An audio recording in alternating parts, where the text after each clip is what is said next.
को बताते हैं कि पागल हो गई थी वो। हमने जो है उसी भस्म को गिलोय के रस में हमने उसको जो है दे दिया और 1 घंटे के अंदर उसको एक पलटी हुई। उसके बाद में आँख उसने खोल दिया और बातचीत करने लगी। तो जब बातचीत करने लगी तो हमें लगा कि अब तो ये बच गई। गाय का घी अगर 1 बूंद अग्नि पे जला दिया जाए तो 16 किलो ऑक्सीजन तैयार होता है। 2.5 ग्राम से और 5 ग्राम के बीच में दे दिया जाए तो अच्छे से नींद आएगी और पागलपन दूर हो जाता है। लेकिन यज्ञ हम कर रहे हैं, लाभ सबको मिल रहा है। मेरा नाम है जयप्रकाश, आप देख रहे हैं अपनी बार। कहा यह जाता है कि ऐसा आश्रम है जो लोगों के जीवन की पूरी दिशा और दशा दोनों को बदल देता है। बहुत सारी चर्चाओं पे हम वार्तालाप करने वाले, हमारे साथ में यहीं के महोदय जी, उन्हीं से वार्तालाप करते हैं। मेरा नाम लाडली प्रसाद वर्मा है। इस आश्रम के व्यवस्थापक हम हैं और ये आश्रम शांति कुंज हरिद्वार पंडित श्री राम शर्मा आचार्य जी के जो तत्वाधान में चल रहे हैं पूरे विश्व में। वो हमारा वो माता भगवती कुंज आश्रम एक शाखा है। गुरुदेव का संकल्प है मनुष्य में देवत्व का उदय और धरती के ऊपर स्वर्ग का अवतरण। वही साकार को करने के लिए परम पूज्य गुरुदेव ने जो पूरे विश्व में ऐसे आश्रमों की स्थापना की है, 86 देशों में है ऐसे। तो उसी आधार पर यहाँ पर काम हो रहा है। यज्ञ विज्ञान पे भी हम लोग काम कर रहे हैं। क्या ऐसे हुआ जो आप आश्रम खोल करके वो सारी चीज़ करने लगे? इसके पीछे हमको पूज्य गुरुदेव की लिखी हुई अखंड ज्योत पत्रिका हमको प्राप्त हुई और उस पत्रिका को हमने अध्ययन किया तो वास्तव में देखा कि ऋषियों की जो वो ऊर्जा उसमें मिली। और उसमें एक लेख था, उसमें गुरुदेव ने प्रवचन में अपने कहा कि बेटे तू मेरा कार्य कर, मैं तेरा कार्य करूँगा, तेरी सारी जिम्मेदारी लेता हूँ, तेरी बीवी बच्चों की जिम्मेदारी लेता हूँ, तेरी धंधे की जिम्मेदारी लेता हूँ, तेरी खेती बाड़ी की जिम्मेदारी लेता हूँ। तो इस चीज़ को सुन करके और पढ़ करके जब हमने देखा तो क्या ऐसा हो सकता है, तो हमने फिर उसी समय प्रयोग करना शुरू कर दिया। हम गुरुदेव के कार्य में लग गए और देखा कि दिनों दिन प्रगति और हमारी बढ़ती गई, हमारे जो है घर में प्रगति बढ़ती गई। तो लगा कि समाज सेवा करने में कोई घाटा नहीं है। तो हम उसी समय जो है गुरुदेव के विचारों से जुड़ गए और कार्य में हम लग गए। 1994 में हम शांति कुंज में एक शिल्पी सत्र किए और सत्र करने के बाद में जो कुछ वहाँ बताया गया उस विचारों को फैलाने के लिए इस आश्रम की स्थापना की। इस आश्रम के द्वारा कौन कौन सी गतिविधियाँ चलाई जाती हैं? ऋषियों के जो विचार हैं कि सुबह जल्दी उठना स्वास्थ्य के लिए बहुत लाभदायक। तो इस आश्रम की गतिविधियाँ उसी हिसाब से हम चला रहे हैं कि प्रातः 4 बजे जागरण यहाँ होता है और जैसे यहाँ जागरण होता है यहाँ पर वो शक्ति हमें तो दया निधि कर्तव्य मार्ग पर डट जावे, ये प्रार्थना जैसे होती है तो हमारे आसपास के जो गांव के लोग हैं वो लोग तुरंत उठ करके अपने नित्य क्रिया में भी लग जाते हैं और टहलने लगते हैं, घूमने के लिए इधर भी आ जाते हैं कुछ लोग। तो इससे ये फायदा है कि हमारे आसपास के लोग हैं उनको भी जागरूकता इससे मिल रही है। और क्या इसकी एक्टिविटी? और इसके बाद में जैसे हमारा 4 बजे जब हम जागरण होता है प्रार्थना, फिर आरती होती 5 बजे गायत्री माता की, महाकालेश्वर भगवान की मंदिर बनी, आरती होती है। और आरती के पश्चात एक हमारा जो अग्निहोत्रशाला है, ये इसमें 5 कुंड बने हुए हैं गाय के गोबर के उपलों से ये यज्ञ होता है, अखंड यज्ञ होता है ये, जिसको कहते हैं मंगल यज्ञ। और इस यज्ञ का प्रयोग जो हमने किया तो देखा ये समय से जुड़ा हुआ है। जितने बजकर जितने मिनट जितने सेकंड पे सूर्य निकलता है राइट टाइम पे आहुति उसमें लगती है। गाय के घी, अखंड चावल। और उससे देखा गया है कि एक बार हम लोग जो है मिट्टी भी चेक करवाए, उसके बाद में यज्ञ शुरू किए तो उसका बहुत बड़ा प्रभाव पड़ा। मतलब यज्ञ का मिट्टी के ऊपर प्रभाव पड़ा? हमारे कृषि वैज्ञानिक आए, उन्होंने शोध किया और आसपास में ये जो जमीनें हैं, बालू की जमीन थी पास में, कोई ठीक से अनाज नहीं पैदा होता था। लेकिन यज्ञ हम कर रहे हैं, लाभ सबको मिल रहा है। अरे वाह, क्या बात है। मतलब आपकी यज्ञ से जो चारों तरफ का वातावरण वो तो शुद्ध हुआ है, लेकिन मिट्टी भी शुद्ध हो गई। बिल्कुल साइंटिफिकली इसका पैरामीटर। जी, बिल्कुल सही। दूसरी बात, उसी भस्म को चिकित्सा में मैंने प्रयोग किया। अच्छा। कि जैसे किसी को बुखार आ जाए तो गर्म पानी से दे दीजिए तो बुखार ठीक हो जाता है। किसी को चोट लग जाए, कट पिट जाए, कहीं ब्लड बह रहा हो तो आप उस भस्म को आप चिपका दीजिए और 24 घंटे पानी न पड़े, वो अपने आप सूख जाएगा जख्म। बिल्कुल। क्या बात है, ये सारे एक्सपेरिमेंट हैं। स्वयं मैंने प्रयोग किया अपने ऊपर, जो हमको अभी कल भी थोड़ी चोट हमको लग गई थी। हम बहराइच से आ रहे थे बाइक से और रात में चोट लग गई, खून बह रहा था तो और कोई दवा हमने नहीं लिया, तुरंत भस्म को हम यहाँ छाप लिए और सुबह हमको बिल्कुल ठीक मिला, सूखा हुआ। क्या बात है। मतलब यज्ञ की कहीं ना कहीं वो जो विज्ञान थी, कहा जाता है भगवान राम ने भी यज्ञ से जन्म लिया, लेकिन वर्तमान में यज्ञ खत्म होता हुआ जा रहा था। उस चीज़ का सामने उदाहरण है। कई सारी मेडिसिन में में यूज होता है। लेकिन बात इसमें जो है कृषि के ऊपर जो हम प्रयोग करते हैं तो इस भस्म को बीज को शोधित करते हैं। जैसे साग सब्जियां जो हम उगाते हैं तो उसमें जो बीज हम लेके आते हैं तो शाम को प्लास्टिक के बर्तन में उसको भिगोते हैं, भस्म बीज डाल करके और भस्म मिला देते हैं, फिर उसको बुवाई करते हैं। बढ़िया से पैदावार होती है और कोई जो है उसमें कोई केमिकल डालना नहीं पड़ता है। जो आजकल ये आम के आम गिठलियों के दाम, यज्ञ करो वातावरण शुद्ध हो, पड़ोस की मिट्टी शुद्ध हो, बीज भी उसमें मिश्रित करके भी हो तो उससे भी फायदा। और ये आपने अशोक का पेड़ लगा रखा है इधर, हमें लगता है जहाँ तक पूरी जो ये गार्डन मेंटेन कर रखा है, देखा है कि इधर सर्पगंधा, ये सर्पगंधा क्या सांप वाप को भगाने का काम आता है? सांप भगाने के लिए पान भी लगा रखा है, बहुत सारी चीजें। सर्पगंधा है, इससे बहुत ऐसे लोग हैं जो पागल हो जाते हैं, नींद नहीं आती है, बीपी हाई हो जाती है। ऐसे स्थिति में पागलपन को दूर करता है ये। इसको अगर थोड़ा सा जो है 2.5 ग्राम से और 5 ग्राम के बीच में दे दिया जाए तो अच्छे से नींद आएगी और पागलपन दूर हो जाता है। मतलब ये कहें कि जो अपनी पुरानी संस्कृति थी आयुर्वेदा की तरफ, तो आयुर्वेद को पूरा इसका कोई नुकसान नहीं है। लोग इसकी जड़ को जो है स्वयं खोद करके और कूट पीस करके ले लेते हैं, कोई नुकसान भी नहीं, अपना जो है ठीक भी हो जाते हैं। पान लगा हुआ है यहाँ पर, यहाँ यज्ञ होता है, उसमें पूजा पाठ में क्षेत्र के लोग भी इसका प्रयोग करते हैं। दूसरी बात, अगर किसी को पायरिया हो गया है, इस पान के पत्ते को कूचें और वो पायरिया धीरे धीरे ठीक हो जाता है। पायरिया ठीक हो जाता है। यज्ञ भी यहाँ पर होने वाला है। शांति कुंज के तत्वाधान में यहाँ पर 51 कुंडीय राष्ट्र जागरण यज्ञ होने जा रहा है, जो कि 14 से और 18 मार्च में संपन्न होगा शांति कुंज हरिद्वार टोली के द्वारा। पूरे क्षेत्र के लोगों को हमने जो है आमंत्रित किया है। इसमें कम से कम जो है 5000 से ऊपर बहनों की भागीदारी होने वाली है शोभा कलश यात्रा में। यज्ञ का उद्देश्य क्या मेन रहता है? यज्ञ कराने के बहुत सारी यज्ञ होती हैं, लेकिन जो इसका गायत्री परिवार का 51 कुंडे 1008, 108 या 11, इनका क्या मेन उद्देश्य क्या रहा है? जो यज्ञ हमारे यहाँ हो रहा है ये वैज्ञानिक स्तर का यज्ञ हो रहा है, क्योंकि जैसे हमारे ऋषि महर्षि शोध करते थे कि शुद्ध चीज़ों से यज्ञ किया जाए, शुद्ध जड़ी बूटियाँ हों और शुद्ध घी हो। गाय का घी अगर 1 बूंद अग्नि पे जला दिया जाए तो 16 किलो ऑक्सीजन तैयार होता है। शांति कुंज से शुद्ध जड़ी बूटियों की हवन सामग्री के द्वारा यज्ञ होगा, जो कि पूरे वातावरण में जो है एक बहुत बड़ा जो है वातावरण शुद्धि के लिए। एक प्रश्न मेरे मन में आ रहा है, हमने सुना जब से यहाँ पर आश्रम बना है बहुत सारे अलग अलग लोगों के अनुभव हुए हैं यहाँ पर, तो ये क्या सत्य है? 2002 में राष्ट्रीय सेमिनार यहाँ पर हुआ था, जो कई भारत से कई जो है प्रदेश से लोग यहाँ पर आए हुए थे। उसके मुख्य अतिथि थे अखिल विश्व गायत्री परिवार के प्रमुख आदरणीय श्रद्धेय डॉक्टर पूर्ण पांड्या जी, और उन्होंने रात में जब विश्राम किया, सुबह जब वो मंच पर बैठे बोलने के लिए, तो वो कह रहे थे, उनके जो मुखारबिंद से निकला, कह रहे थे कि देखिए यहाँ पर बहुत बड़ी ऊर्जा है, और जो अनुभूतियाँ मुझे रात में हुई वो कहीं नहीं हुई। देश विदेशों का मैं भ्रमण करता रहा, लेकिन आज बहुत बड़ी अनुभूतियाँ हुई, और ये जो है पूरे भारत का नक्शा खींचेगा। ये उनके शब्द थे, कैसेट हमारे पास अभी भी है, और यहाँ ये मिनी शांति कुंज बनेगा।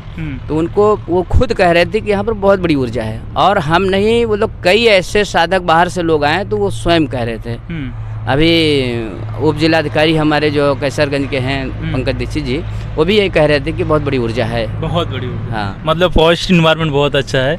ये कितना आपने सजा रखा है, इसका कितना किस प्रकार ध्यान रखा जाता है? मैंने देख रहा हूँ एक एक चीज़ पूरा सिस्टमेटिक, चाहे यज्ञशाला हो, चाहे वो गार्डन हो, चाहे पेड़ पौधे हों, ऐसा लग रहा है कि बिल्कुल खिल रहे हैं। तो इसका पूरा देख रेख किस प्रकार आप लोग करना हो पा रहा है? क्योंकि हमें लगता है बच्चों के जैसे से बिल्कुल आप मानना पड़ रहा है। हम इनको बच्चों जैसा प्यार करते हैं इनसे।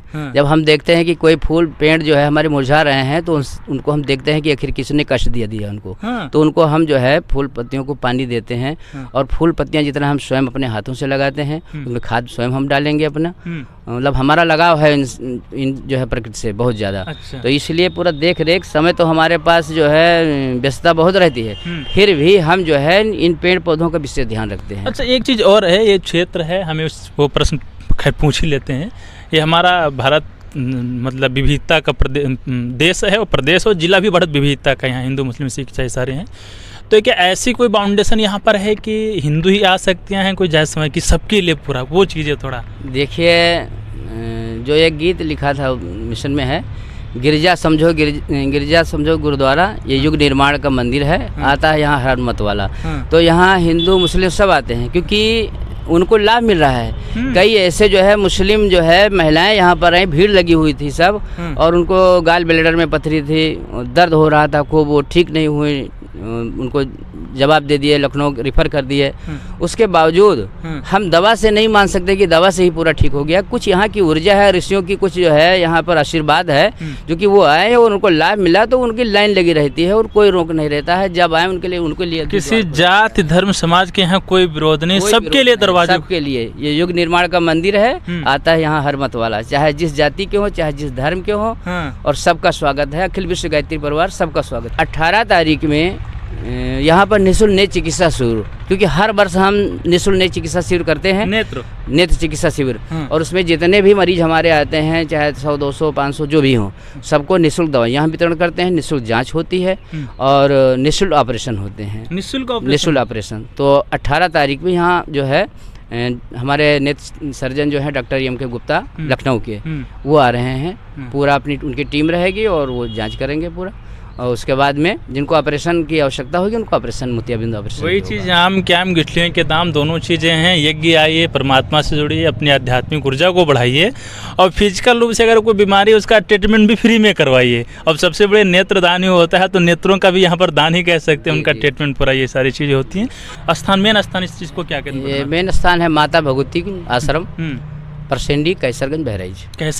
कैसरगंज रोड पे ये सारी चीज़ें हैं। जहाँ पर हम लोग खड़े हैं, एक अमृत सरोवर है, गवर्नमेंट के द्वारा ये बनाया जाता है। हर गांव, हर क्षेत्र में स्वच्छता को देखते हुए कि हर क्षेत्र में एक अमृत सरोवर होना चाहिए, गार्डन होना चाहिए, ताकि लोग नेचर के साथ मिल सकें, उससे उसके रूबरू हो सकें, उसी उद्देश्य से बना है। लेकिन इसमें सबसे बड़ी बात इसलिए हम यहाँ पर आए हैं क्योंकि गवर्नमेंट के द्वारा बहुत सारी स्कीमें आती हैं, बीच में बिचौलिया खा लेते हैं, और 100 रुपया आता है, 50 पहुंचता है, 50 में 25 लगता है। लेकिन ये जितना बजट इस मानस सरोवर के लिए आता है, उतना ही बजट अन्य मानस सरोवरों के लिए भी दिया जाता है।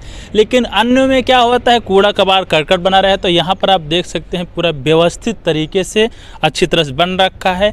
किसी भी सीढ़ी की एक कोना नहीं टूटा है, कुर्सियाँ हैं। हमें लगता है इसमें क्या आपने अपने तरफ से कोई पैसा लगाया था कि गवर्नमेंट का जितना आया था उतने में बन के? नहीं, तो गवर्नमेंट का पैसा लगा हुआ है, लेकिन इस पर स्वच्छता का पूरा ध्यान हम ही लोग रखते हैं। क्योंकि जो लोग आते हैं यहाँ पर दर्शन के लिए, बैठते हैं थोड़ी देर के लिए, ध्यान भी करते हैं, अच्छा भी लगता है। और अधिकारी वर्ग, बहुत अधिक से अधिक जो अधिकारी वर्ग भी यहाँ पर आते हैं। यहाँ पर तो जितने बड़े बड़े अधिकारी हैं वो सब लोग आते हैं। अभी यहाँ पुलिस क्षेत्र अधिकारी भी आए थे, तो कह रहे थे यहाँ तो बैठने वाला है, बैठ के यहाँ ध्यान करेंगे आप सब लोग। अरे वाह, क्या तो इसलिए जो है यहाँ पर सब लोगों को अच्छा लगता है। तो हम सभी का कर्तव्य बनता है, जो सरकार की हमारी योजनाएं हैं उसको साकार करने के लिए अगर हमारे गाँव के लोग अगर पूरा अपना सहयोग करें, तो जो सरकार चाहती है तो उसमें और बहुत बड़ा परिवर्तन हो जाए। हमने देखा ग्रहवाट, इसका क्या उद्देश्य, क्या लगाने का क्या? आदमी जब कोई ग्रह बताते हैं कि कोई ग्रह जब उनको प्रभावित करते हैं तो आदमी जो है एक टेंशन में हो जाता है सब। लेकिन अगर पेड़ पौधों को जल दिया जाए, उनको जो सेवा किया जाए, तो ये सारे ग्रह सब एक किनारे हो जाएंगे। उसी उद्देश्य से शांति कुंज ने जो है ये वाटिकाओं पे ध्यान दिया है। तो हमारे यहाँ 9 ग्रह वाटिका बनी हुई है, 9 ग्रह के पेड़ लगे हुए हैं। हमारे यहाँ वास्तु वाटिका लगी हुई है। अब कोई बता दे कि नहीं वास्तु दोष है हमारे आपके मकान में, तो मकान तोड़वा दो तो बहुत नुकसान होगा। लेकिन अगर वास्तु वाटिका के हिसाब से जिस दिशा में जो पेड़ चाहिए वो पेड़ लगा लें वो, तो फिर वो दोष भी खत्म हो जाएगा और पर्यावरण का जो है पर्यावरण भी शुद्ध होगा। जहाँ तक मुझे जानकारी है और जहाँ तक मैं अभी तक पढ़ा हूँ, जानता हूँ लोगों से, जो अध्यात्म के क्षेत्र में आते हैं तो उसके पीछे कई सारे फैक्टर रहते हैं। एक जीवन में कुछ ऐसा हो गया कि अब उनका मन समाज से हट करके और बस अध्यात्म में चले गए। दूसरा ये होता है कुछ ऐसा एक्सीडेंट हो जाता है कि हमें लगता नहीं कि अगर इस रास्ता को नहीं अपनाएंगे तो हमारा नुकसान होगा। तो आपके जीवन में ऐसा क्या, या आपके संबंधित में ऐसा क्या घटित हुआ कि आपने जो गायत्री परिवार है या अध्यात्म है या यज्ञ है, इस चीज़ में पूर्ण रूप से रुचि लेने लगे? क्या है? हमारी एक भतीजी थी, मालती देवी उसका नाम था। उसको बताते हैं कि पागल हो गई थी वो, और बहराइच में जिला अस्पताल में उनको जो है जवाब दे दिया, रिफ़र कर दिया लखनऊ मेडिकल कॉलेज। वहाँ पर 8 दिन तक चिकित्सा चलती रही, लेकिन उसको होश नहीं आया दोबारा। फिर अंत में डॉक्टरों ने जवाब दे दिया कि अब इसको बचाना मुश्किल है और कोई लाश की गाड़ी आप देख लीजिए। हम लोग निराश हो गए बिल्कुल। फिर उसी समय हम जो है गुरुदेव का ध्यान किए और वहीं खड़े होकर के एक बार मैंने प्रार्थना किया, गुरुदेव मैंने अपने लिए तो कुछ नहीं मांगा है, लेकिन इस बिटिया के लिए जो है अब एक बार जो है हम आपसे प्रार्थना करते हैं। तो एक भाई हमारे तो लाश की गाड़ी ढूंढने के लिए कि यहाँ देखें, मतलब लड़की बिल्कुल मृत हो गई थी, मृत ही पड़ी, मतलब उस स्थिति में पहुँच गई थी। अच्छा। तो हम तुरंत जो है जो अपने यहाँ अग्निहोत्र यज्ञ करते हैं, हाँ। ये भस्म लेके गए थे अरे और चोरी से मैंने दिया। डॉक्टरों से मैंने सलाह नहीं लिया क्योंकि वहाँ अलाउ नहीं था कि कोई दे सकते हो। तो हमने जो है उसी भस्म को गिलोय के रस में हमने उसको जो है दे दिया। वो कैथेटर पड़ा हुआ था नल की, वो हाँ। उसी में दे दिए। हाँ। और 1 घंटे के अंदर उसको एक पलटी हुई। उसके बाद में आँख उसने खोल दिया और बातचीत करने लगी। जब बातचीत करने लगी तो हमें लगा कि अब तो ये बच गई, और सुबह हम रेफर करा के यहाँ ले आए। फिर 1 महीने यज्ञोपैथी चिकित्सा की, शांति कुंज से जड़ी बूटियाँ ला करके और यज्ञ करवाए, और वो आज भी बच्ची बिल्कुल स्वस्थ है, उसकी शादी हो गई, बच्चे भी हैं। हमारे साथ में इसी आश्रम में कुछ युवा प्रतिनिधि जी हैं, गायत्री परिवार के जिला शासन संयोजक, उनसे बारे में थोड़ा कम शब्दों में वार्तालाप करते हैं कि इस आश्रम की थोड़ा पद्धति हो गायत्री परिवार के बारे में। ये आश्रम बहुत दिव्य है और बहुत भव्य भी है। बहराइच जिले में अगर देखा जाए तो जितना ये आश्रम लोगों को मनों को भा रहा है, उतना हमको लगता है कोई आश्रम ऐसा अभी हमको देखने को नहीं मिला। और आज के समय में जो युवाओं की बात है, अभी आपने पूछा कैसे युवा अपने यज्ञ में आहुतियाँ दें, तो आजकल युवा भ्रमित हो गया है।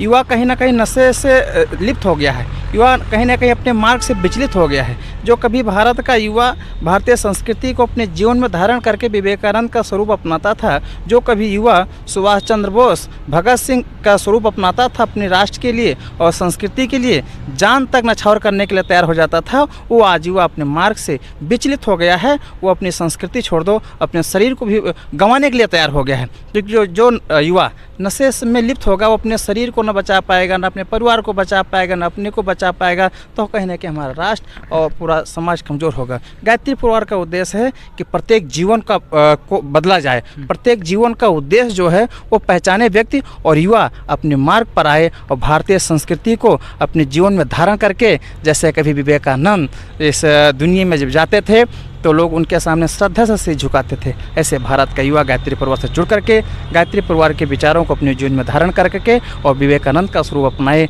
ताकि माँ भारती देख करके कहे कि हमारा लाल ऐसा है कि जहाँ जाता है तो मेरे भारतीय संस्कृति का प्रचार